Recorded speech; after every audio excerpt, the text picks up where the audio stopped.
हम लोग चैप्टर कर रहे हैं स्फेरिकल। तो पैकेट की ओर देखिए, पैकेट वहाँ गया हुआ वहाँ देख पैकेट गया हुआ टान के यहाँ कर पीछे वाला दीवार। हम लोग चैप्टर कर रहे हैं ऑप्टिक्स यानी क्या लाइट। लाइट में हम लोग अभी कर रहे हैं जो लास्ट क्लास में किया था स्फेरिकल मिरर। तो स्फेरिकल मिरर की वजह का नाम ही ये बात समझा दिया था। स्फेरिकल मिरर किसको बोलते हैं? स्फेरिकल मिरर मैंने समझा था मिरर किसको बोलते हैं, उसका डिस्को जानेंगे हम लोग बाद।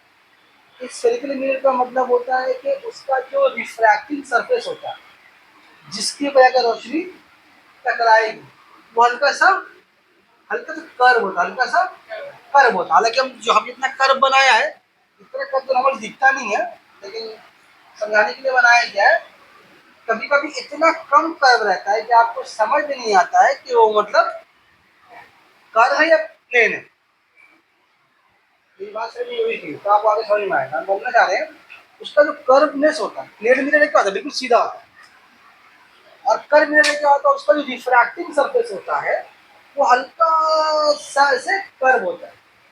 लेकिन बाद जब कर्व इतना कम होता है कि समझ में नहीं आता ये प्लेन है हल्का सा कर्व है। तो कब समझ में नहीं आता है?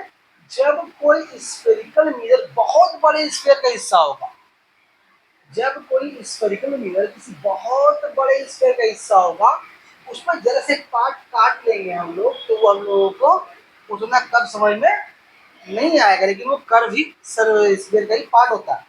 जैसे कि एग्जाम्पल अगर आपको लें कि हम लोगों का ये जो अर्थ है, जमीन जो रहते हैं हम लोग, ये कैसा है? एक इलेक्ट्रिकल गोल शेप का है ना। नारंगी को तो नारंगी की तरह गोल है, उसके ऊपर पोल्स की तरह थोड़ा चपटे हैं, इक्वेटर में फैला हुआ है, ऐसे ही ना। इलेक्ट्रिकल शेप का है, पोल की तरफ पर चपटा है और इक्वेटर की तरफ ऐसा बल्ज है, मतलब थोड़ा सा निकला हुआ है। तो हम लोगों का यार मोटा मोटी बात समझ तो एक स्फेरिकल शेप का है, एक फुटबॉल शेप का मान लें। तो अगर फुटबॉल शेप पे अगर यहाँ से लेकर के ज्यादा रोड तक जाए तो उस एंड से लेकर के रोड का उस एंड को देखे तो हम लोग को रोड बेंड दिखाई नहीं देगा। बेंड दिखाई, या मान लो यहाँ से पूरा एकदम खाली करते हैं, एकदम पूरा सब बिल्डिंग खाली करते हैं और यहाँ से लेकर रामनगर तक देखे तभी क्या दिखाई देगा? वो स्ट्रेट दिखाई देगा। लेकिन क्या वाकई वो स्ट्रेट होगा? है का जो वाकई स्ट्रेट हल्का सा बेंड होगा ही होगा। लेकिन वो चूंकि हम लोग का अर्थ इतना बड़ा है और उसका कर्वेचर इतना बड़ा है, इतना बड़ा सा कर्वेचर है कि उसका बहुत मामूली डिस्टेंस के लिए हम लोगों को कब समझ में, समुद्र वगैरह में समझ में आता है। सी वगैरह में जब कई माइल तक का हम लोग क्या होता है तो समुद्र में लगता है कि जाके इससे जमीन ऐसे गोल हो रही है। समुद्र वगैरह में, रेगिस्तान वगैरह का भी लग सकता है। मतलब नॉर्मल डिस्टेंस में हम लोग कब समझ में। मैं अगर बात करें कि यहाँ पे जैसे पहाड़ी के मोड़ पे अगर देखें हम तो हम लोग का अर्थ सरफेस तो हल्का सा बहुत जरा सा भी कर्व लेकिन होगा जरूर, क्योंकि जब एक अर्थ स्फेरिकल शेप का है तो उसका ऊपरी सरफेस कैसे कुछ काटे तो हल्का सा कर्व तो रहेगा ही रहेगा। लेकिन ये कर्वेचर इतना बड़ा है, अर्थ इतना बड़ा है कि छोटा डिस्टेंस के लिए हम लोग कर्व देखते हैं तब समझ में आता नहीं है, हम लोगों को स्ट्रेट नजर आता है। तो क्यों ऐसा नजर आता है? ज्यादा बड़ा होने की वजह से। तो ठीक स्फेरिकल मिरर में अगर कोई स्फेरिकल मिरर बहुत बड़े स्फीयर का छोटा सा टुकड़ा अगर है तो हम लोगों को उसका कर्वेचर समझ में नहीं आता, लेकिन वो किसी न किसी कर्व सरफेस का हिस्सा है। ये बात समझ में बात समझ में आ रही है। तो हमारी गाड़ियों में, हमारे टैक्सी में, कार में, बसों में, बाइक में जो मिरर लगा होता है ना वो स्फेरिकल मिरर ही होता है। कैसे समझ लेंगे स्फेरिकल मिरर हो रहा है? अगर आपको अपना जो इमेज है अगर मिरर में सेम तरह का दिखाई नहीं दे रहा तो वो समझिए प्लेन मिरर। ये प्लेन मिरर की खूबी है, ऑब्जेक्ट का साइज और इमेज का साइज क्या होगा? हमेशा बराबर रहेगा। तो अगर आपको अपना चेहरा मिरर के सामने छोटा दिखाई दे रहा है या नॉर्मल से बड़ा दिखाई दे रहा है तो आप समझ जाएं कि आप प्लेन मिरर के सामने नहीं है, ये एक स्फेरिकल मिरर है, उसका सर पे हल्का सा कर्व है। तो बाइक वगैरह में या कार में जो मिरर होता है देखिएगा वो बहुत बड़े किसी को बहुत छोटा करके दिखाता है, तो वो कर्व सरफेस का ही मिरर है, वो स्फेरिकल मिरर ही है। अगर आप मिरर के ऊपर अगर हाथ अगर फेरेंगे ना, अगर हाथ ऐसी करके फेरेंगे आप, तो आपको कर्व समझ में क्यों समझ में कर्व नहीं आएगा? क्योंकि वो बहुत बड़े स्फीयर का एक छोटा सा टुकड़ा है। वो ना समझेंगे सर आप तो बता रहे स्फेरिकल मिरर ऐसा होता है, तो कार में जो मिरर लगा रहता है तो आपको ऐसा दिखाई नहीं देता वाला, तो उसका वो आपको प्लेन से लगता है कि उसका कर्वेचर बहुत बड़ा होता है। बात समझ में आ रही है? इसी वजह से आपको उसका कर्वेचर समझ में नहीं आता है। क्लियर है? लेकिन वो होता है बहरहाल स्फेरिकल मिरर होता है। क्यों उसको स्फेरिकल मिरर बोलते हैं? क्योंकि वो इस मिरर का जो पार्ट है, बताया था लास्ट क्लास में, कि वो किसी न किसी बड़े स्फीयर का छोटा सा टुकड़ा है, छोटा सा हिस्सा है। ठीक है? और आप बताया था मिरर सिर्फ जब हम लोग घर में जो मिरर हैं उसी को मिरर नहीं बोलते हैं। जिसमें आपको चेहरा दिखाई दे वो आपके लिए क्या चीज है? वो मिरर है। ठीक है?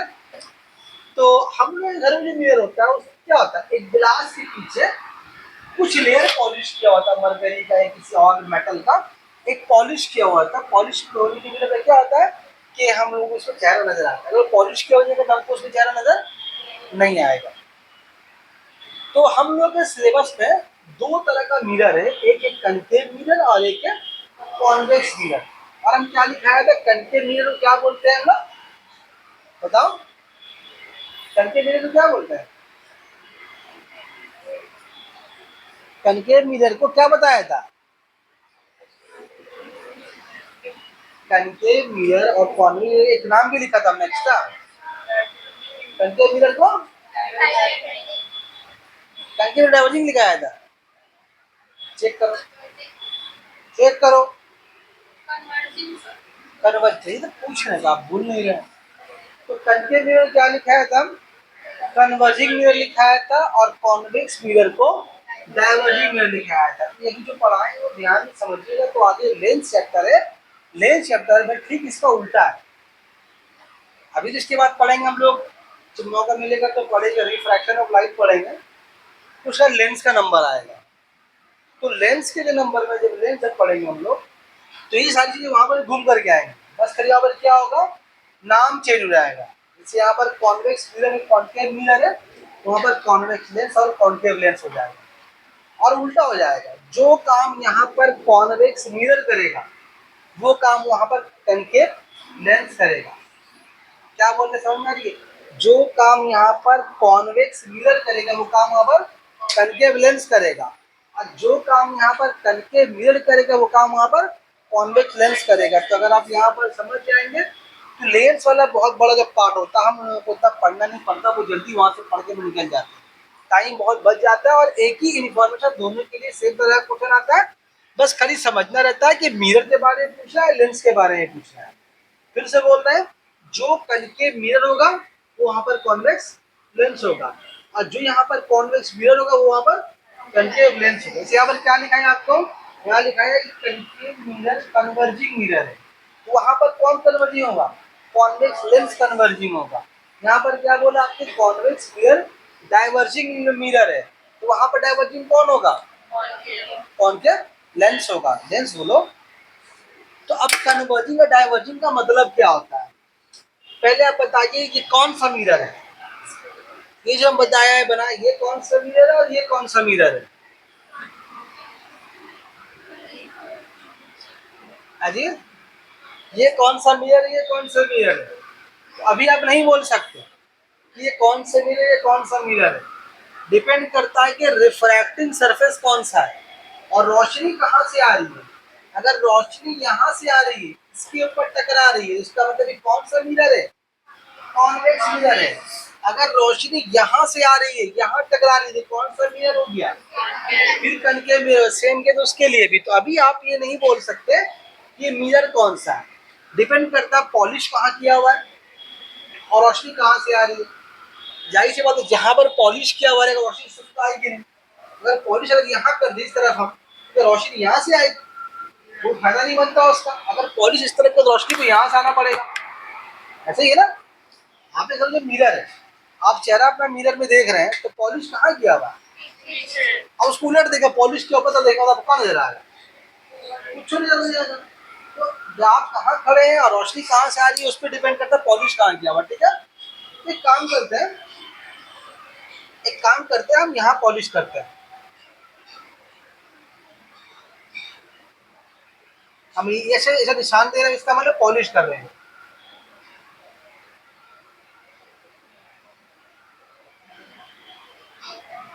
ये बनाया समझिए हम पॉलिश इसका पीछे कर दिया। तो रोशनी कहाँ से आने वाली है, यहाँ से। और नाम कैसे लेते हैं मिरर का हम लोग, एम, और एक होता है एम डैश, है ना। और कहीं पर क्या होता है, ठीक है, बीचों बीच एक पॉइंट होता है, इसका नाम क्या बताया था, पोल बताया था। पढ़ के नहीं आप लोग आए हैं, तो बोल नहीं रहे, नहीं पढ़े। तो पोल क्या होता है, पोल होता है रिफ्रैक्टिंग सरफेस का बिल्कुल वस्ती नोकता, मिड पॉइंट। तो इसका मिड पॉइंट अंदाजा बोलो यहाँ कहीं होगा, हाँ जी, ठीक है। तो ये वाला हो गया एम। तो ये दिखाया था ना, इसको क्या बोलेंगे, एम डैश को रिफ्रैक्टिंग सरफेस बोलेंगे। और जब ये बनाया हम लोग, तो हम लोग देखा था ये प्लास्टिक के स्केल किसी के पास में है क्या, दो लंबा वाला है किसी के पास, ले लो।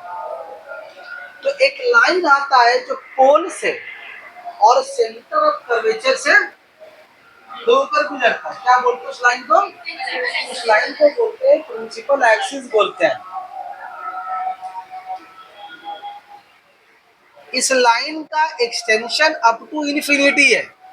एक लाइन है ना, तो कहीं भी दूर तक जा सकता है ये। तो ये इसका एक प्रिंसिपल, क्या हो गया इसका, ये इसका अपना एक प्रिंसिपल एक्सिस है। अच्छा, ये तो हम मिरर का एक पार्ट बनाया, देखिए मिरर क्या है कि स्फीयर का एक पार्ट है। तो अगर स्फीयर का एक पार्ट है तो इसका अपना एक सेंटर भी रहा होगा, जो इसका सेंटर है वही क्या होगा, मिरर का सेंटर ऑफ कर्वेचर होता है। तो यहाँ पर कहीं लग रहा है बीच उसका होगा शायद। अगर स्फीयर कंप्लीट करते हैं हम लोग तो बीच के यहाँ पर बनता है ना। चलिए मैं यहाँ पर लिख रहे हैं, मान लेते हैं ये क्या चीज आपका है, ये सेंटर ऑफ कर्वेचर है, ये आपका सी है। तो ये पोल है, ये सेंटर ऑफ कर्वेचर है। और एक पॉइंट बताया था जो पोल और सेंटर ऑफ कर्वेचर के बिल्कुल ठीक बीचों बीच होता है, क्या फोकस बताया था, वो यहाँ पे कहीं पर होगा, बीच में दम कैसा बीच में बताया, एकदम बिल्कुल बीचों बीच, पोल और सेंटर ऑफ कर्वेचर के बिल्कुल बीचों बीच। वहां भी कंप्लीट कर लिए काम पहले हम लोग। क्या बनाया करेंगे हम लोग, पॉलिश कर देंगे हम लोग इस तरह, पॉलिश करेंगे हम लोग इस तरह।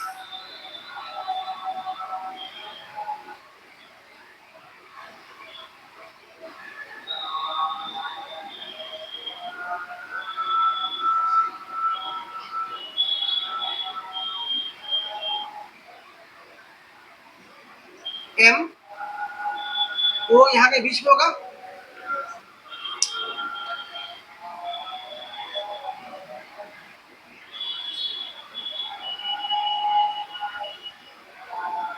M O M dash.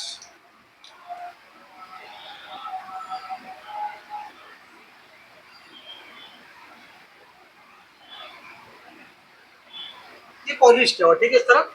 तो रोशनी कहाँ से उस तरफ से आएगी ना, तो इसका भी अपना एक प्रिंसिपल एक्सिस होगा जी, इसका अपना एक प्रिंसिपल एक्सिस होगा।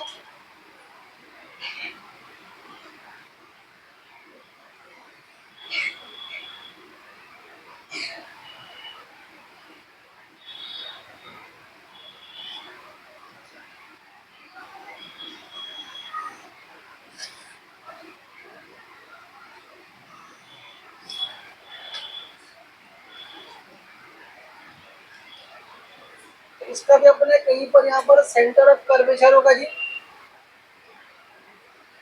है। आप सोचेंगे सर अब यहाँ पर लाइन को सिर्फ यहाँ तक बनाए हैं, यहाँ पर लाइन को इधर दोनों तरफ बनाए, ऐसा क्यों है। बात समझिए कि अगर ये कनकेव मिरर है तो रोशनी मेरी तरफ जा ही नहीं रही है, जाएगी इस पर रोशनी? जाएगी नहीं रोशनी। और इसका सेंटर और रोशनी, अच्छा रोशनी जाए उस तरफ ना जाए वो तो दूसरी बात है, लेकिन centre of curvature of focus अगर कहाँ रहेगा? सब इस तरफ रहेगा।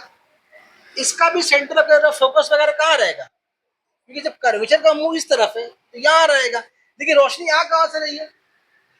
रोशनी आ रही है यहाँ से।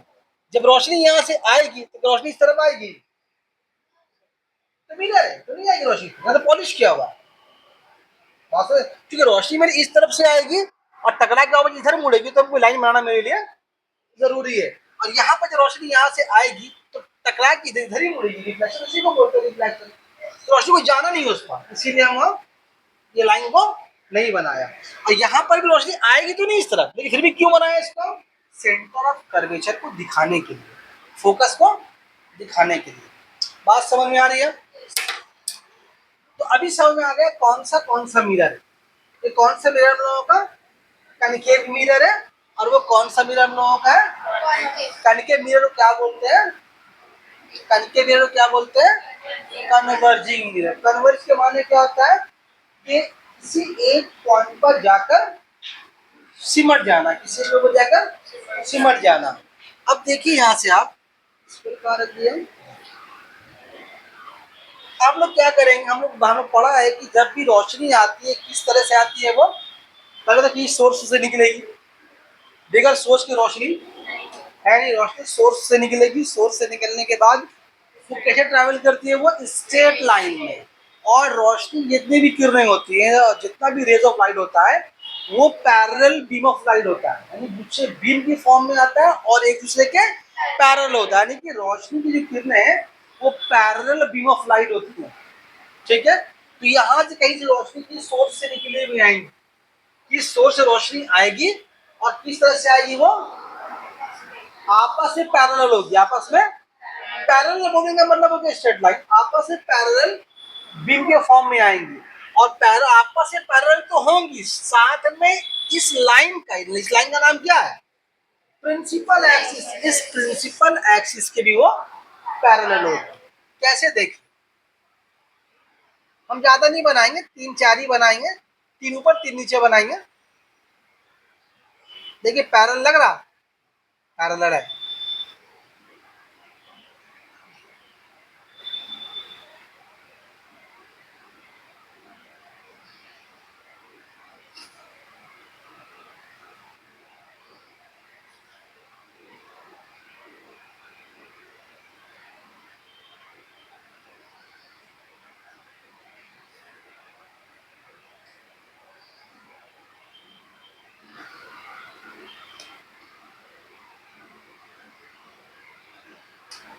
तीन बना रहे, नीचे बना रहे, ठीक है। तो ज्यादा बनाएंगे तो गंदा हो जाएगा देखने में। और आपको डायग्राम बहुत सही से हिसाब से बनाना है।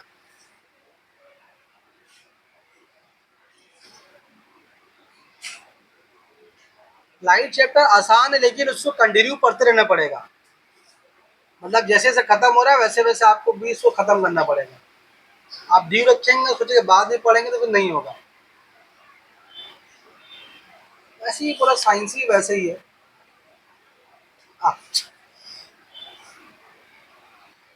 ठीक है, हम बहुत कोशिश किया बनाने का इस तरह से कि रोशनी आ रही कैसे आ रही है, वो आपस में पैरेलल है।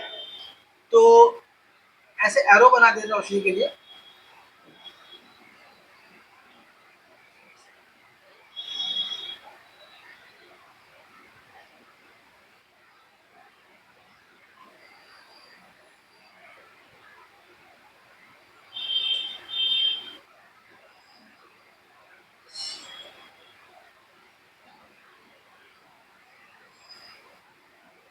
ठीक है, तो क्या देख रहे हैं? बहुत सारा पैरेलल बीम ऑफ लाइट किसी एक सोर्स से निकली होगी, किसी एक सोर्स से निकलकर parallel beam of light, parallel मतलब आपस में पैरेलल, और साथ ही साथ प्रिंसिपल एक्सिस की पैरेलल। पैरेलल का मतलब समझ लेना कि ऐसे दो लाइन जो कभी आपस में इंटरसेक्ट, जैसे रेल की पटरी, दोनों के बीच में गैप हमेशा क्या होता है? तुम यहाँ से दिल्ली चले जाओ, रेल की पटरी बैठ करके, रेल की पटरी के बीच में गैप क्या होगा? हमेशा कभी भी एक ही जो ही ज्यादा कम भी नहीं हो, ज्यादा कम होगा और ट्रेन धीरे हो जाएगी। तो मतलब उसी को बोलते हैं, वो अच्छा एग्जाम्पल है जिसका पैरेलल लाइन का वो एक अच्छा एग्जाम्पल होता है, क्योंकि दोनों लाइन के बीच का गैप हमेशा, अभी हम लोग ये दीवार और ये दीवार आपको देख के लग रहा होगा पैरेलल है, लेकिन ये एग्जैक्ट पैरेलल नहीं है। यहाँ चौड़ा है, वाला जैसे कम हो गया, यहाँ कम है, वाला जैसे चौड़ा जैसे चौड़ा हो गया। अगर नापेंगे तो नाप के समझ में आता है। अब ले लो तो बढ़ा दो बाबू, ले ले लेंगे जरा मैं ध्यान से। तो पैरेलल समझे, पैरेलल किसको बोल रहा है?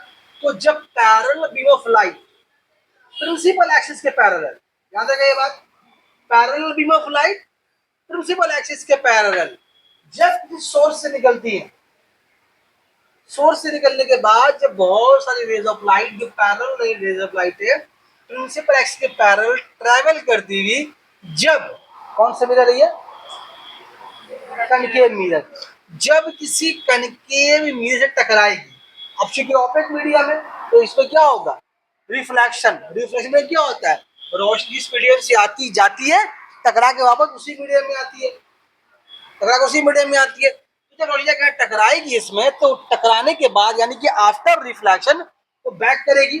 बैक करेगी तो कैसे आएगी, बैक करेगी तो रोशनी रोशनी कैसे आएगी,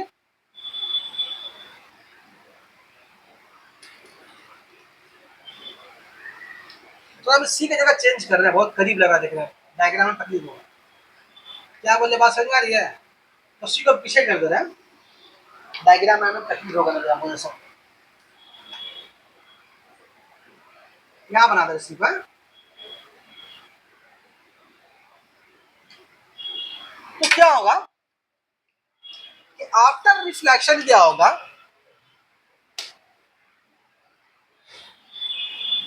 रे ऑफ लाइट ऐसे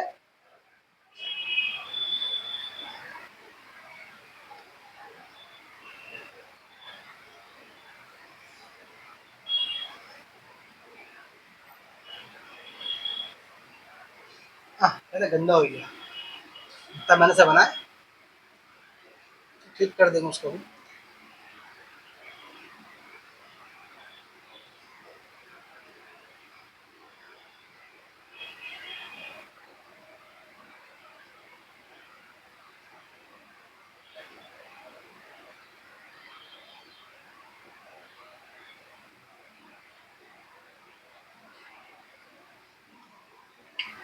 तो ध्यान से देखिए, इसमें आपका हुआ क्या, बहुत सारी रोशनी की किरणें parallel beam of light principal axis के पैरेलल ट्रैवल करती हुई जब किसी एक कनकेव मिरर से टकराती है, तो आफ्टर रिफ्लेक्शन जितना भी रिफ्लेक्टेड रे है वो सारा किसी एक पॉइंट पर आकर देखो सिमट जाता है, आकर कन्वर्ज हो जाता है। इसी को बोलते हैं कन्वर्ज होना। तो जब कोई अगर मिरर कनकेव मिरर है और पैरेलल बीम ऑफ लाइट इससे एक सोर्स से निकले और प्रिंसिपल एक्सिस के पैरेलल ट्रैवल करते हुए जब कनकेव मिरर से आकर टकराती है, तो आफ्टर रिफ्लेक्शन वो किसी एक पॉइंट पर आकर सिमट जाती है। और वो पॉइंट भी कहाँ पर देखो, वो पॉइंट भी कहाँ पर है, हम ये पूछा है, वो पॉइंट भी कहाँ पर है, उसी प्रिंसिपल एक्सिस के ऊपर में है। तो आफ्टर रिफ्लेक्शन रिफ्लेक्टेड रे जो है प्रिंसिपल एक्सिस के ऊपर किसी एक पॉइंट पर आकर सिमट जाती है। तो जिस पॉइंट पर सिमटती है, जिस पॉइंट पर सिमटती है उसको बोलते हैं फोकस, उसको बोलते हैं फोकस बोलते हैं उसको। और चूंकि सिमट जाती है किसी पॉइंट पर आकर, तो क्या उसको बोलते हैं हम लोग, कन्वर्जिंग मिरर बोलते हैं। फिर से एक बार, जब बहुत सारा रे of light parallel ray of light किसी सोर्स से निकलने के बाद प्रिंसिपल एक्सिस के पैरेलल ट्रैवल करती हुई जब कनकेव में से टकराती है, टकराने के बाद आफ्टर रिफ्लेक्शन वो उसी प्रिंसिपल एक्सिस के ऊपर किसी एक खास पॉइंट पर आकर सिमट जाती है। जिस पॉइंट पर आकर सिमट जाए, जिस पॉइंट पर आकर सिमट जाती है उस पॉइंट को क्या बोलते हैं, फोकस बोलते हैं। और चूंकि सिमट जाती है किसी एक पॉइंट पर, तो क्या बोलते हैं, इसी के इसको कन्वर्जिंग मिरर बोलते हैं। तो ये जो कनकेव मिरर को कन्वर्जिंग मिरर क्यों बोलते हैं, आपको समझ में आया? कनकेव मिरर को कन्वर्जिंग मिरर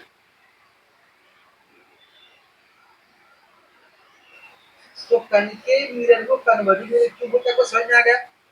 अब यहाँ पर देखिए, यहाँ से सर आपको ये भी क्लियर हो गया कि डिफाइन फोकस, आपका ये भी डिफाइन हो गया डिफाइन फोकस। फोकस किसको बोलते हैं, तो फोकस उसी को बोलते हैं जहां पर रे ऑफ लाइट आपका रिफ्लेक्शन प्रिंसिपल एक्सिस के ऊपर जिस पॉइंट पर सिमट जाती है उसी पॉइंट को फोकस बोलते हैं। ये बोलना पड़ेगा शुरू से।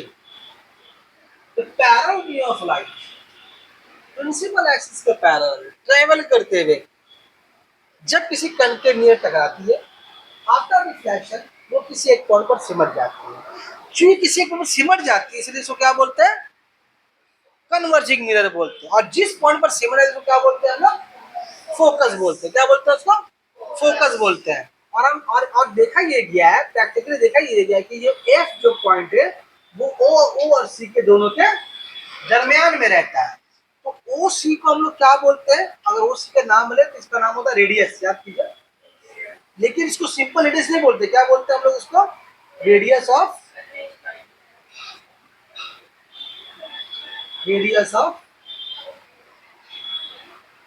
कर्वेचर बोलते हैं। और एफ को तो एफ पॉइंट को बोलते हैं फोकस, एफ पॉइंट को बोलते हैं फोकस। लेकिन ओ एफ को क्या बोलते हैं, ओ एफ को बोलते हैं फोकल लेंथ, फोकल लेंथ। तो रेडियस ऑफ कर्वेचर को हम लोग इंडिकेट करते हैं स्मॉल लेटर आर से, और फोकल लेंथ को इंडिकेट करते हैं हम लोग। अब तुम बताओ यहाँ पर फोकल लेंथ बड़ा या रेडियस ऑफ कर्वेचर बड़ा है, कर्वेचर बड़ा है। इसीलिए यहाँ पर एक रिलेशन एग्जिस्ट करता है, इसको बोलते हैं आर इक्वल टू 2f। यहाँ पर f का मतलब क्या है, फोकल लेंथ, और r का मतलब क्या है, रेडियस ऑफ कर्व। इन दोनों के बीच में एक रिलेशन है। अब इसी अब ये एमसीक्यू में बहुत ज्यादा है, इस फॉर्म में तो नहीं आएगा, कि फॉर्म बदल बदल के आता है। जैसे अगर आपसे क्वेश्चन ऐसे पूछे कि r equal to 3f, 3r equal to 2f, भूल दिखाता नहीं है, और 2r इक्वल टू f और f equal to 2r।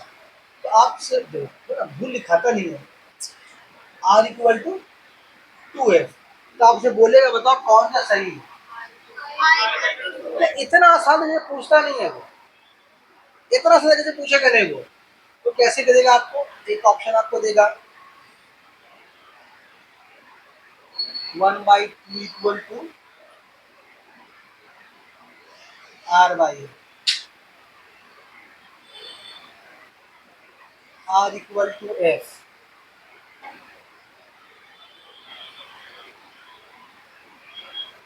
To equal to 8/r।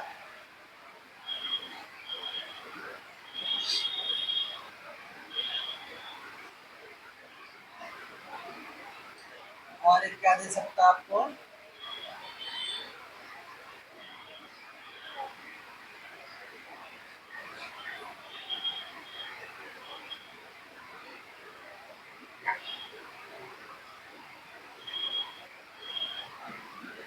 अब ऐसे दे दिया तुमको।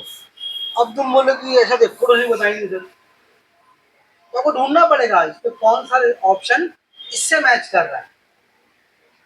तो क्या करेंगे इसके लिए हम लोग, पहले इसको तो काट सकते थे, है ही नहीं, आर इक्वल टू तो है ही नहीं।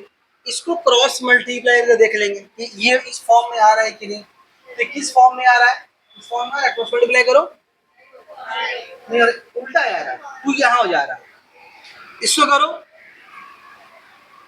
ये भी नहीं हो रहा, देखो अब यही होगा मेरे ख्याल से, लास्ट वाला तो होना चाहिए। तो लास्ट वाला ये कैसे, देखो तुम 0.5 को a/r है ना, उसको तुम लिख सकते हो 5/10, तो 5 का 5, 5 दूना 10, क्रॉस मल्टीप्लाई कर दो तो r का मार्क में 2f आया। ऐसे स्कार्फ पहन के, नकाब पहन के, मास्क पहन के आएगा ये। नसीब अच्छा रहा तो तुम अच्छे दे देगा, लेकिन नसीब अच्छा रहेगा नहीं। नसीब अच्छा रहेगा तो तुम लोगों का पाई, तुम लोगों का ऐसा है। लेकिन क्वेश्चन एग्जाम में ऐसे ही आता है, उसमें तो स्ट्रेट फॉरवर्ड गया तो चले जाएगा तो हो जाएगा, तो ऐसे होने वाला नहीं है। अभी सब जो बता रहे हैं आप, बोले कहा बकरी नहीं, एग्जाम में बैठोगे तो पहले सब बात याद आ गया। ठीक है, बोलती है हम लोग सुन लेते हैं, दिन अच्छा नहीं जाता है ना भाई। तो यहाँ से आपको दो तीन बात क्लियर कर दिया कि एमसीक्यू वगैरह कुछ क्लियर कर दिया आपके यहाँ से, इसी पॉइंट है, उसको भी डिस्कस करेंगे हम लोग। और एक बात समझ लीजिए यहाँ से, आगे बोलना पड़ेगा उसको, कि यहाँ ये बोल दे रहे हैं कि अगर हम बताए थे कि अगर तुम मिरर के सामने खड़े हो तो तुम मिरर के लिए क्या हो, ऑब्जेक्ट हो। और जो तुम्हारा इमेज बन रहा है वो जो बन रहा है वो तुम्हारा इमेज है, इमेज है।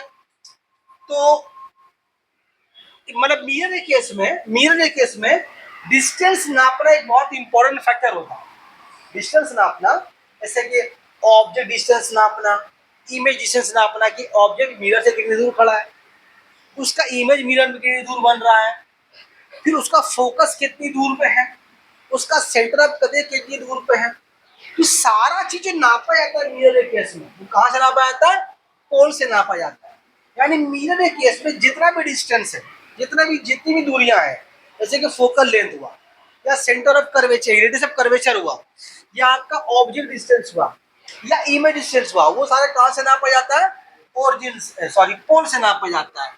तो मिरर के केस में पोल क्या काम करता है, ओरिजिन की तरह बिहेव करता है। याद करो ग्राफ में ओरिजिन एक्स का वैल्यू भी हम लोग ओरिजिन नाप रहे थे, वाई भी ओरिजिन से नाप रहे थे हम लोग। तो ठीक उस तरीके से मिरर के केस में पोल होता है, वो कहाँ से नापा जाए, पोल क्या करता है, वो ओरिजिन का काम करता है। सारा डिस्टेंस कहाँ से नापा जाता है हम लोगों का, पोल से नापा जाता है। क्या शॉर्ट क्वेश्चन आता है।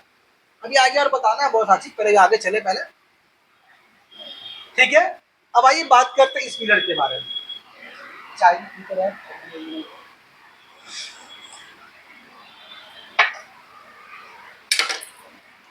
अब रोशनी कहाँ से आएगी, यहां से आएगी। यहां भी 3 नंबर आते हैं।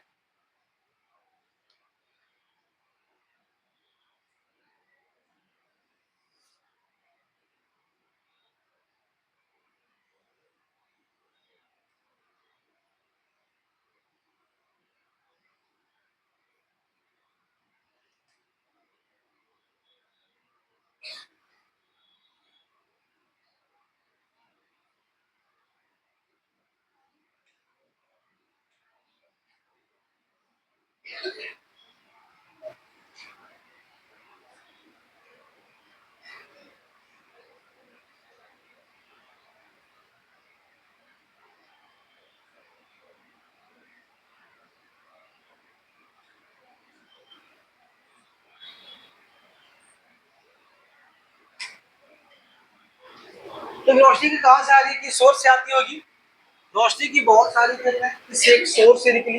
किरणें कैसी हैं, पैरेलल बीम ऑफ लाइट। रोशनी की बहुत सारी पैरेलल बीम ऑफ लाइट, इसको बोलते हैं मध्यवाजी रोशनी की शुआएं। कैसी है वो, प्रिंसिपल एक्सिस के पैरेलल सफर करती हुई। अब टकरा किस पे रही है वो, अब टकरा किस पे रही, कौन सी मिरर पे टकरा रही है वो, अब टकरा रही है कॉन्वेक्स मिरर। अब मामला यहाँ पर यह है कि यहाँ जो टकरा रही है तो रोशनी इस पर तो आएगी नहीं, टकरा के वहां जाएगी। तो टकरा के वहां जाएगी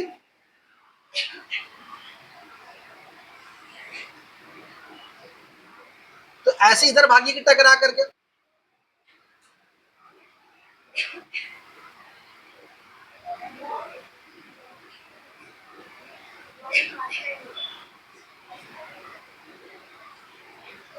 डायग्राम कैसे बना रहे हैं उसको फॉलो करना, डायग्राम घरे बना नहीं पाओगे मैं।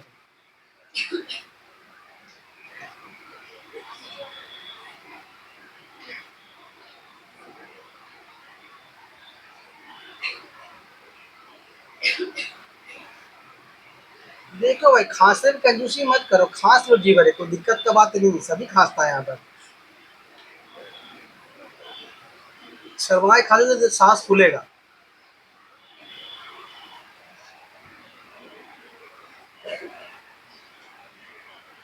अब देखो यहाँ से तुमको तुम्हारे एक बात और भी क्लियर हो जाएगा। वो क्या क्लियर हो जाएगा बता रहे हैं। तो बताया था रियल इमेज वर्चुअल, बताया था रियल इमेज वर्चुअल इमेज क्या होता है, वो भी आपका भी क्लियर हो जाएगा। अब देखो रोशनी की बहुत सारी किरणें पैरेलल बीम ऑफ लाइट, की सोर्स से निकली और प्रिंसिपल एक्सिस में पैरेलल ट्रेवल करती हुई जब किसी कॉन्वेक्स मिरर से टकरा रही है तो आफ्टर रिफ्लेक्शन, जाहिर सी बात है रिफ्लेक्शन को तो कहाँ जाएगा वो। अरे खूबी है यही रिफ्लेक्शन है कि जिस मीडियम से आती है उसी मीडियम में वापस जाती है, तो इस तरह से जाएगी। अब तुम देखो ये यहाँ भाग रही है, ये यहाँ भाग रही है, ये यहाँ भाग रही है, उधर भाग रहा है, उधर उधर भाग रहा है, तो ये रोशनियां जो निकल रही है, अब रोशनी जाती कहाँ तक है हमको पता है, उसका कोई लिमिट नहीं है। रफ्तार कितनी है इसकी, 3 लाख किलोमीटर पर सेकेंड। तो हम लोग बात करेंगे रोशनी कहीं कहाँ से कहाँ पहुंच गई, तो ये जो ट्रेवल करती कहीं दूर चली, कहीं रोशनी की वापस से मिलेगी आपस में, क्या रोशनी की किरणें कभी आपस में मीट करेंगी, कभी उससे मुलाकात होगा, कभी नहीं होगा, कभी नहीं होगा। ये जो रोशनी यहाँ से जब ये वहां चली जाएगी, यहाँ चली जाएगी, अभी जितनी भी दूर चली जाए कभी इन लोगों से मुलाकात नहीं होगा। यानी यहाँ पर जो मिल रही थी, यहाँ पर रिफ्लेक्शन, यहाँ पर मिलने का सवाल ही नहीं उठता। यहाँ पर रोशनी क्या हो रही है, अलग जगह भाग जा रही है। बोलो बात समझ में आ रही है।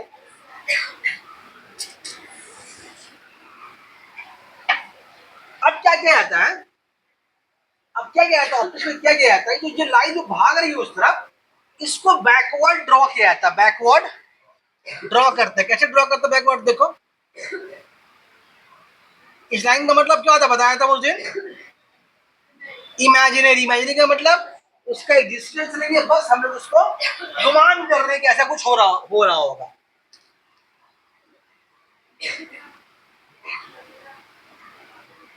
बाबू बात नहीं करो और आपस में हंसी आने, बहुत सीरियस टॉपिक है, अभी छोड़ देंगे यहाँ पर तो फिर जिंदगी में लाइट समझ में नहीं आएगा।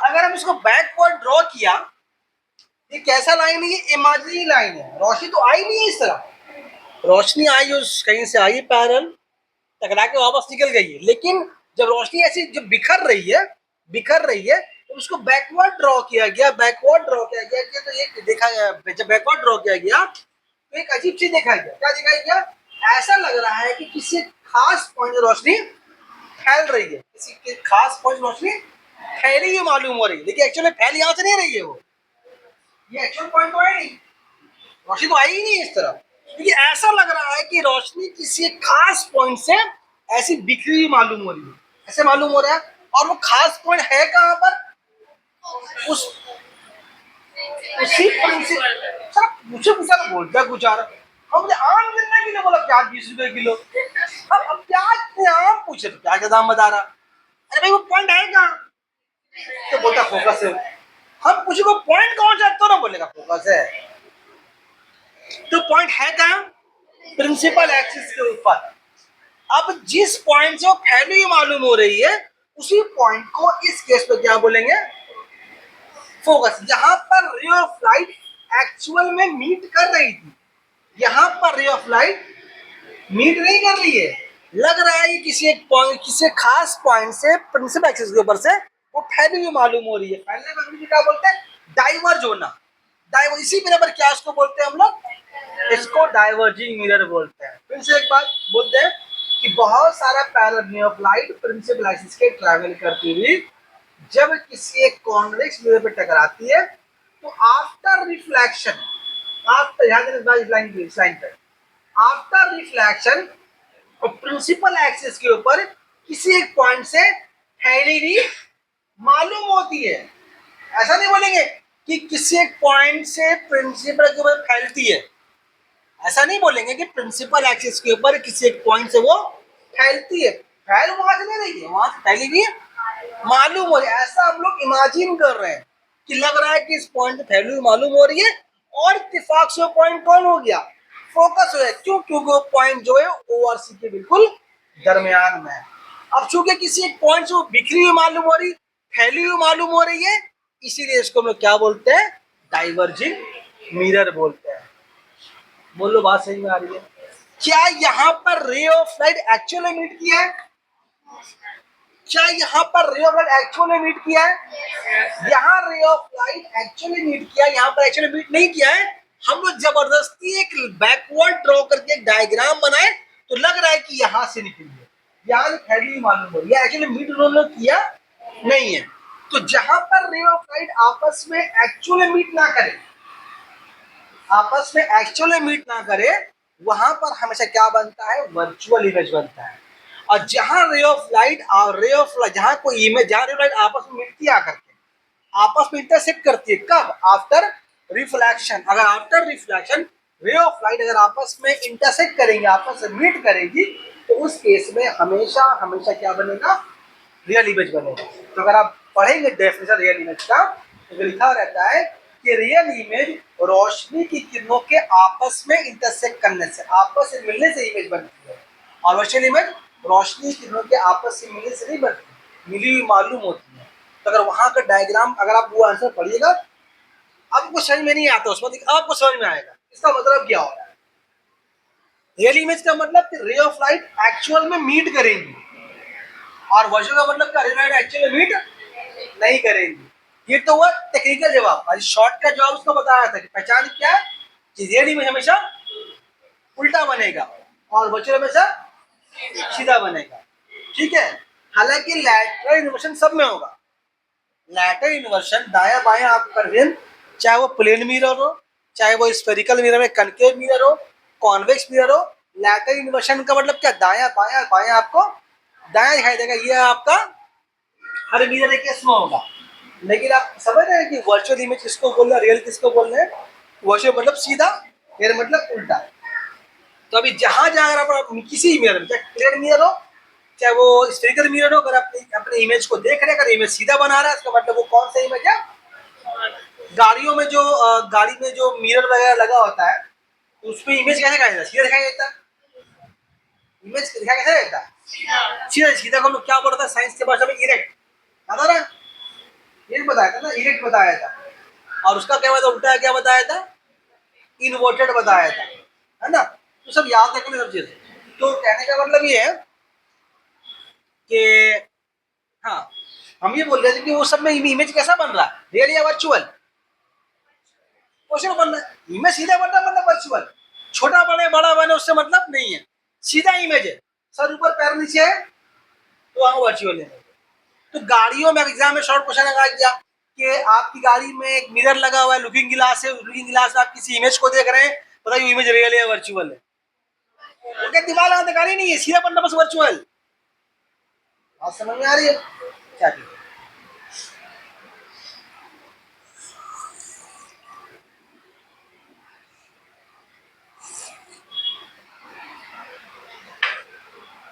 तो आप यहाँ पर फोकस भी समझ गए, फोकल लेंथ भी समझ गए, रियल इमेज का असल बात क्या है, वर्चुअल इमेज असल में क्या वो भी समझ गए, कन्वर्जिंग लेंस क्यों बोलते हैं, किसको बोलते हैं, डाइवर्जिंग किसको बोलते हैं, क्यों बोलते हैं, वहां से ये वाला आपने रिलेशन भी आपका हम डिस्कस कर दिया। ठीक है। इसका प्रूफ भी कभी कभी एग्जाम में आता है, देखेंगे अगर इंपॉर्टेंट है तो बताएंगे, और छोड़ देंगे।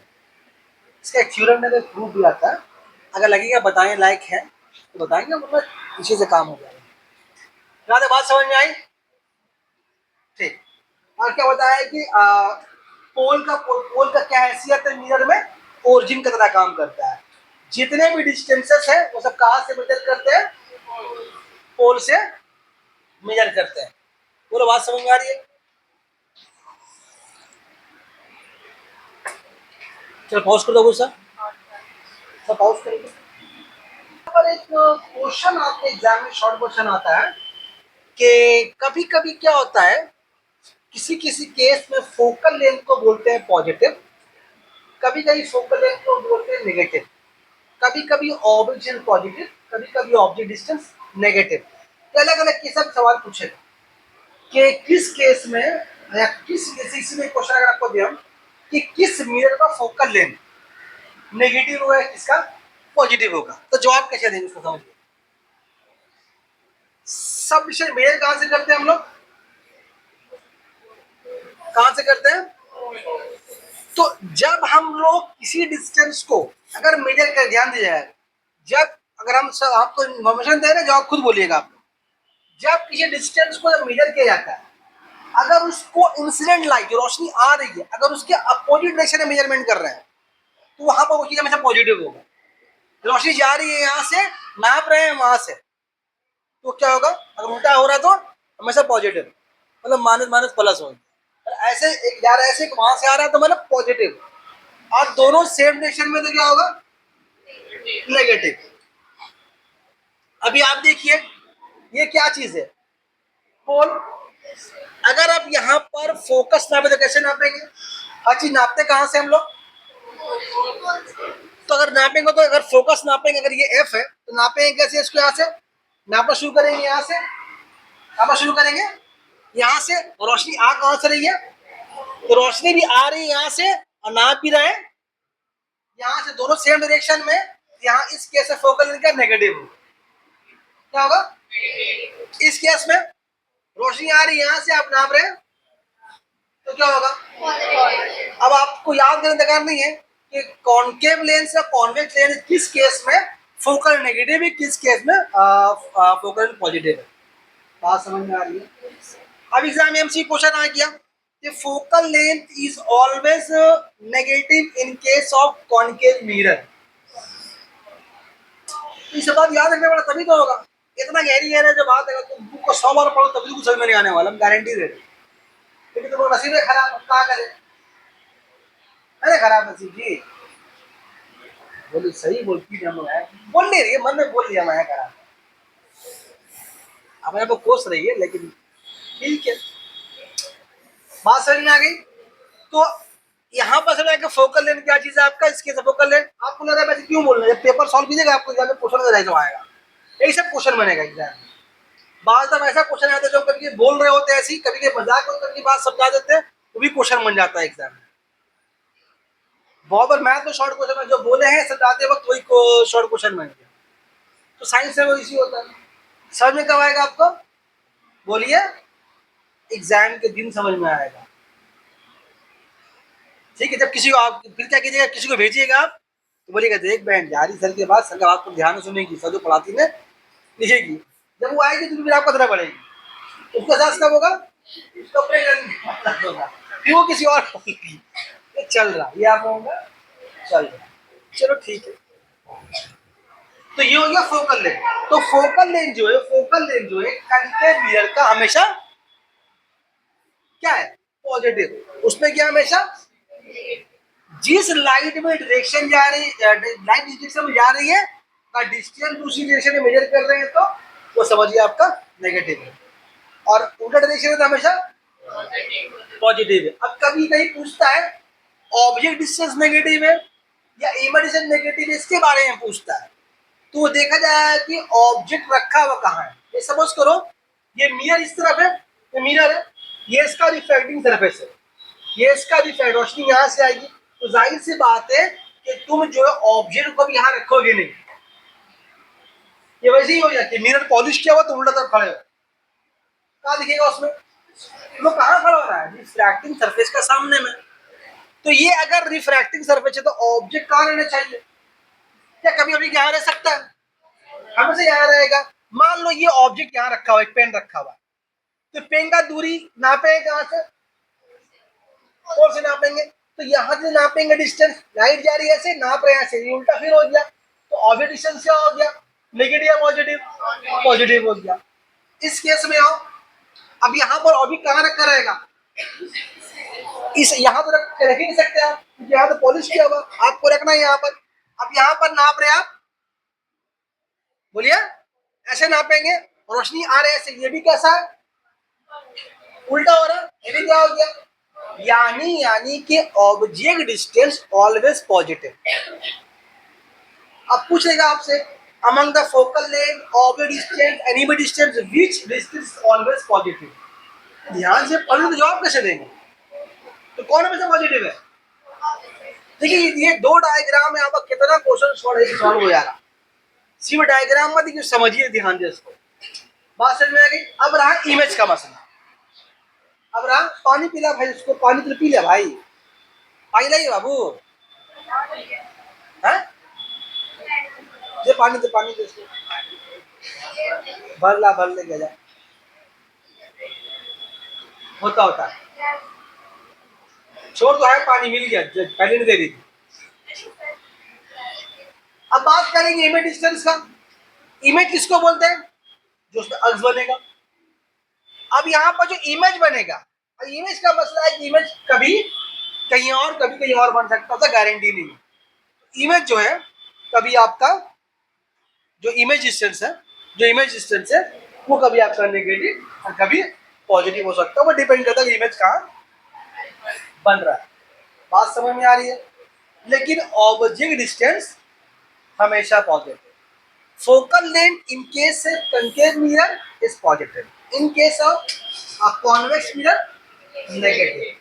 इमेज डिस्टेंस कुछ भी हो सकता है, डिपेंड करता है कि इमेज कहाँ बन रहा है। ठीक है। अच्छा, यहाँ पर फोकल लेंथ का सिंबल बोल दिया क्या चीज है, रेडियस कर्वेचर का सिंबल बोल दिया क्या चीज है। आपको हम ऑब्जेक्ट का इमेज का ही बोल दे रहे हैं। यू को यूज करते हैं हम लोग ऑब्जेक्ट डिस्टेंस।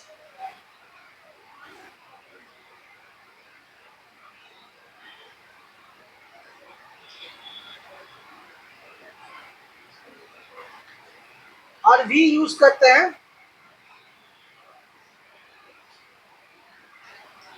Image distance. बोलो बात समझ में? फोटो ले लीजिए इसका जल्दी से, चलिए जल्दी।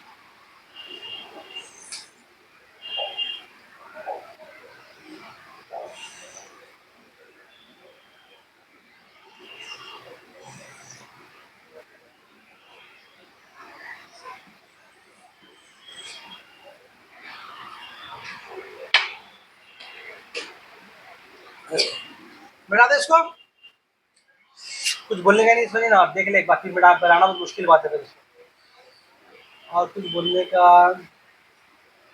नहीं, मिटा दे। इसका नाम लिखा है, नाम लिख लीजिएगा, ठीक है। ये कौन सा मिरर है? कॉन्वेक्स मिरर है और डाइवर्जिंग मिरर बोलते हैं इसको।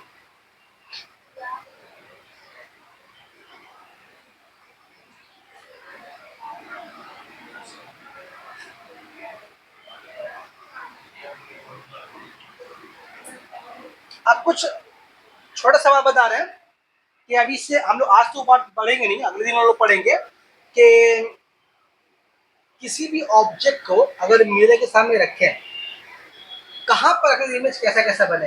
जैसे भी तो बता दिया, या भी याद आ रहा बात कि लाइन बनाया तो लाइन था प्रिंसिपल एक्सेस।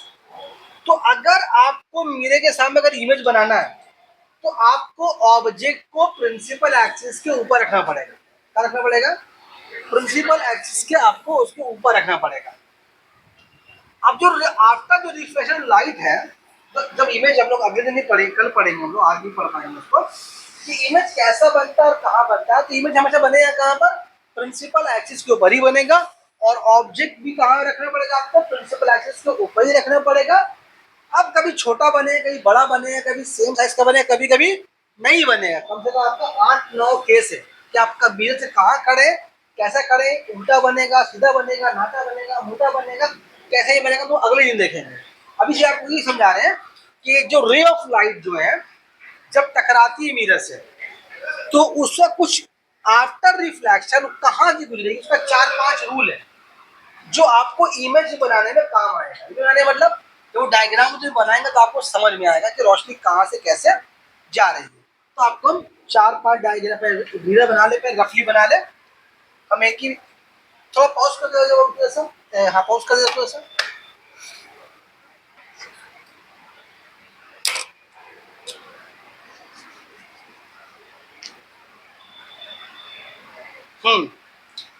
तो अगर हम बात करें तो ये एक मिरर है, एम ओ, रफली बना रहे हैं, एम ओ एम डैश। इसका अपना एक प्रिंसिपल एक्सिस होगा, इसका अपना एक प्रिंसिपल एक्सिस होगा। हम पॉलिश कर दे रहे हैं यहाँ, और समझ कौन सा मिरर है ये वाला? कंकेव मिरर है। तो रूल नंबर 1, आपका रूल नंबर 1, रूल 1, जब रे ऑफ लाइट, अच्छा अगर ये मिरर इसका अपना एक सेंटर ऑफ कर्वेचर भी होगा और एक क्या इसका बीचों बीच क्या होगा, फोकस भी होगा। तो पहला रूल इसका ये है कि जब कोई रे ऑफ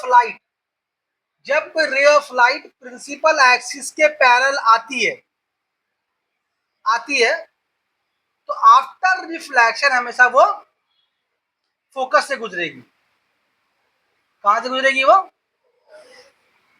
ये रूल नंबर 1 एग्जाम में शौक आता है। उल्टा बन गया।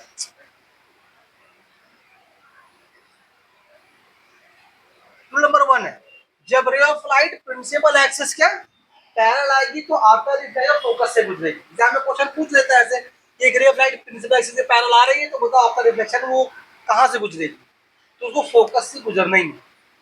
जो भी ray of light principal axis के पैरेलल आएगा उसको फोकस से गुजरना है।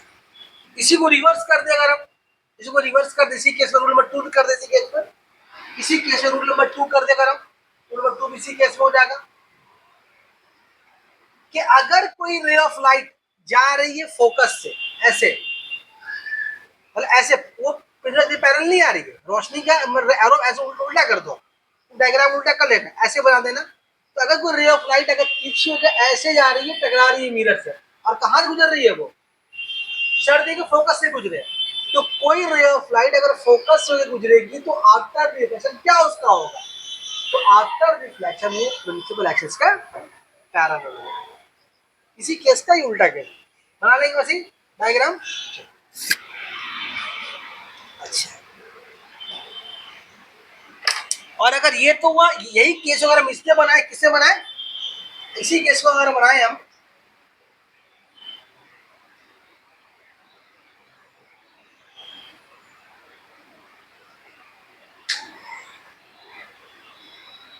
इसी केस को बना दे अगर हम, कौन सा मिरर है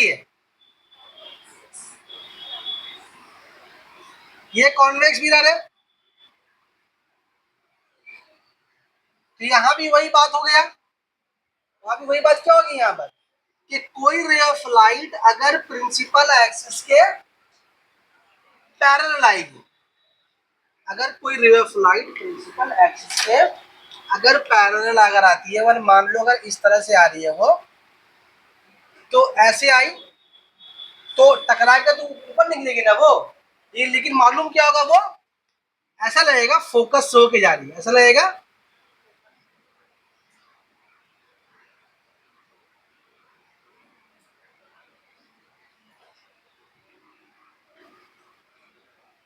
ठीक है, अगर ऐसा ऐसा उल्टा बोले अगर हम, कोई रे ऑफ लाइट उस तरफ से आ रही है और ऐसा लग रहा है कि वो फोकस से चीरते हुए चली जाएगी, फोकस को, इस फोकस को चीरते हुए चली जाएगी, लेकिन सामने में कौन मिरर है, कॉन्वेक्स मिरर है, तो टकराने के बाद क्या होगा, वो प्रिंसिपल एक्सिस के पैरेलल हो जाएगा।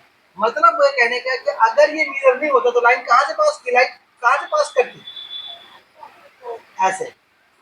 तो रूल 1 रूल 2 इसमें हो गया, रूल 3 रूल 4 इसमें हो गया। पहले फिर से बोलते हैं एक बार कि अगर ray of light principal axis से पैरेलल आ रही है और सामने में उसके कौन सा मिरर है, कॉन्वेक्स मिरर है, तो आफ्टर रिफ्लेक्शन तो ऐसा रहेगा कि फोकस से होकर गुजर रही है। मुझे लग रहा है इसी को रिवर्स कर दे, लाइट इस तरह से आ रही है, लग रहा है कि फोकस से होकर गुजर जाएगी, लेकिन जब सामने में कॉन्वेक्स मिरर आ गया तो क्या हुआ, टकरा के वो प्रिंसिपल एक्सिस का बोलो पैरेलल हो जाएगी। ठीक है, अच्छा इसको मिटा दे, जगह नहीं इसका। ये कौन सा मिरर है, एम ओ एम डैश, ये क्या है इसका प्रिंसिपल, ये इसका प्रिंसिपल एक्सिस है। ठीक है,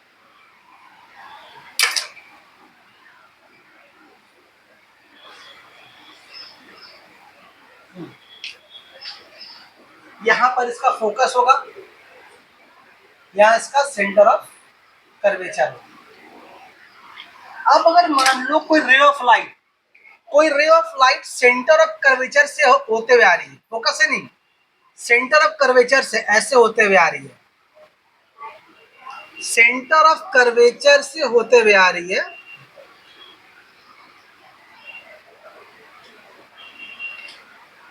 तो आफ्टर रिफ्लेक्शन कहां से जाएगी? आ रही कहां से? फोकस से नहीं, कहां से आ रही है वो? फोकस को करीब बढ़ने तो यहां बनाते हैं फोकस को। कहां से आ रही है वो? सेंटर ऑफ कर्वेचर से होते हुए गुजर रही है। तो अगर आके वो टकराई किसमें? कॉनकेव मिरर पे, तो आफ्टर रिफ्लेक्शन क्या होगा? वापस उसी रास्ते में वो, वापस उसी रास्ते में वो मुड़ जाएगी, जिस रास्ते से आई है उस रास्ते में वापस मुड़ जाएगी। बात समझ में आ रही है? तो अगर कोई रे ऑफ लाइट अगर सेंटर ऑफ कर्वेचर होती हुई आ रही है, जाहिर सी बात है पैरेलल तो नहीं आ रही प्रिंसिपल एक्सिस से। अगर पैरेलल आती तो क्या होता? फिर ऐसा कहानी होता। ये पैरेलल नहीं आ रही, कैसे आ रही? तिरछी आ रही है, रे ऑफ आ रही है और सी से वो गुजर रही है। जब टकराएगी मेरे पे वापस उसी रास्ते में बोलो मुड़ जाएगी। यहाँ पर होता है 180 डिग्री का रिफ्लेक्शन। कितना होता है? 180 डिग्री का रिफ्लेक्शन होता है। ठीक है, चलिए उसके बाद देखिए, ये हो गया।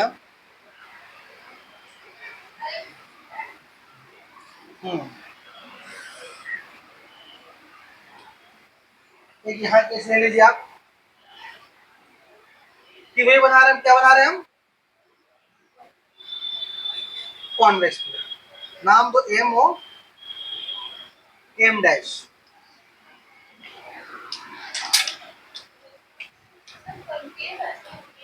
सॉरी कनकेव, दूसरा निकल गया मैंने। ये आपका क्या चीज है? Principal axis. ठीक है, अब अगर कोई रे ऑफ लाइट ऐसे आ रही है, खूब ड्रामा कर रही है रे ऑफ लाइट, देखो अगर ऐसे आएगी मतलब सीधे आकर टकरा रही किसके ऊपर? वो पोल पे। अगर सीधे आकर टकरा रही है पोल पे तो वापस निकलेगी बिल्कुल वैसे ही।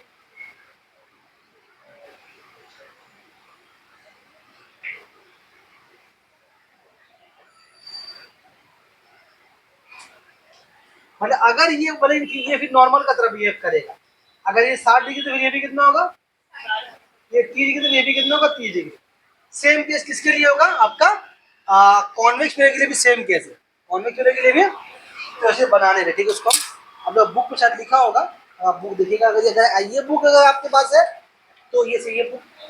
तो बुक का नाम बताओ स्कूल में। ये बुक अगर किसी के पास है, नासिर बुक हाउस का, मोहम्मद हमीद का, तो छोड़ दिए, जला दिए। इससे बढ़िया किताब उर्दू मीडियम में आया नहीं। ये इतना अच्छा किताब, इतनी अच्छी किताब है कि बड़े बड़े स्कूल का इंग्लिश मीडियम का बुक है ना, उसको टक्कर देगा वो। ये तो सब मटेरियल है, लेकिन क्या हुआ स्कूल को चलने हटा दिया, नहीं चलने दिया गया। बात समझ में आ रही? काहे बोलते हो? रिकॉर्डिंग में नहीं बोलेगी, बात करें। ठीक है, और मेरे स्कूल में आज तक ये बुक चलता है, ये बुक चलाते हैं अपने स्कूल में। तो क्यों चेंज हो गया बाद में बताए। बात समझ में आ रही है? ठीक है, और कोई केस अगर छूट गया ठीक है, वरना याद आएगा तो नेक्स्ट डे बोलेंगे। टाइम भी हो रहा है, देख ले एक बार। 4 केस बताए ना, 4 का 2 इसमें हो गया, 2 इसमें हो गया, 4 5 6 खत्म होगा तो अच्छा रहेगा ना।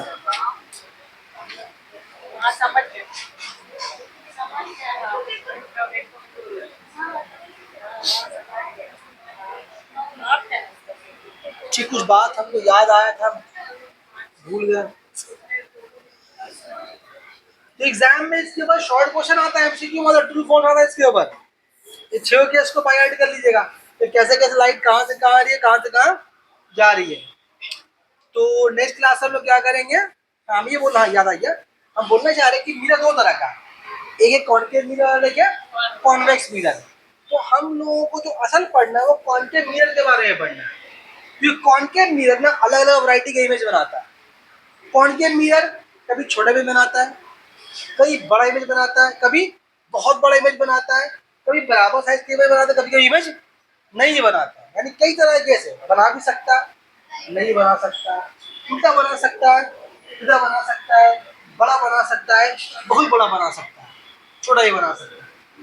ये कंकेव मिरर का वैरायटी है, कई तरह के इमेज को फॉर्म कर सकता है।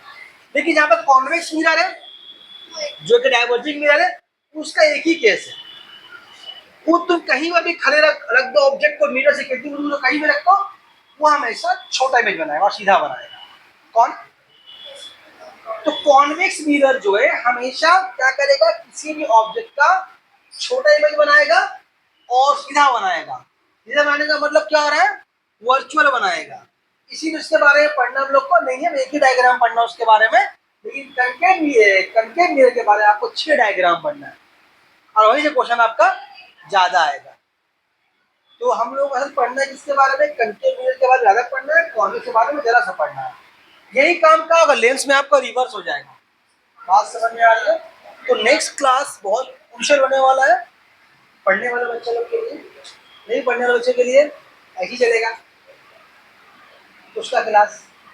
ठीक है, बंद कर दिए इसको आप।